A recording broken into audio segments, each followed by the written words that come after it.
What do y'all? This your boy Sheriff Speeds, and right now I'll talk to you guys about Daredevil Season 3, Episode 3, No Good Deed. And man, this episode was so fucking cool, bro.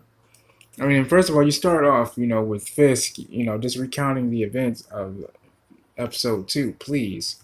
With the whole ambush of the Albanians, with him narrowly escaping, a bunch of FBI agents being slain in the process, as well as Bullseye living up to his name saving Fisk's life, and he kept asking Donovan and the other lawyer, where the hell's Vanessa? It turns out, she was moved into the Europe, and she didn't have a phone on her, so which is why they didn't get into contact with her. So, Fisk just wanted to make sure she was safe and things of that nature. But then we also get a little bit more into Bullseye a little bit, his character, Poindexter. We even see him go to a psychologist, which is routine, so then he can go back out in the field. He even delivers Fisk's, I believe, his dinner. I believe he said, enjoy, asshole. And he kind of just started to ask, just started to just try to get to know him, like, where did you acquire your skill set? I've never seen someone of your magnitude display such mastery, in such an area like that, you know. So I think we get a bit of how Bullseye works. He's just there to do his job. Unfortunately, he lost a lot of his good friends. You saw a couple of the security guards, talk shit about him. Like, okay, this guy, everyone else, my best friends are dead, while this guy gets a fucking penthouse. And then it was at that moment that's when his lawyers came in and told him about Vanessa and her whereabouts. Another thing is we saw Karen, with her editor, her chief editor's house. They're talking and things like that. That's a bit of an odd conversation, so I'm not going to get into that much. But then we also see Matt on the move, but at the same time, we see Matt pretty much being haunted by the silhouette of Wilson Fisk. He just keep being in his head. Telling him, just how much he's changed, you know, how much Wilson Fisk has changed and things of that nature, how people change and things of that nature. And pretty much just like taunting Matt, because he just made his way into the presidential penthouse hotel, that was ran by the Zemeckis. If you guys don't recall, the father, and the daughter, they were attacked in season 1, and Daredevil helped them out.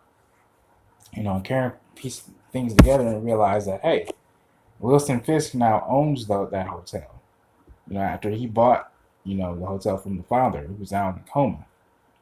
And so when the father regretted, selling the hotel to Wilson Fisk, that's when he was attacked. That's when her chief editor uh, and Karen found out. They pieced that together, but her chief editor said, no, no, no, I can't let you do this because then you were pretty much, being that Karen has a history with Wilson Fisk as her chief editor explained to her, that would only compromise the story. That would only make things worse.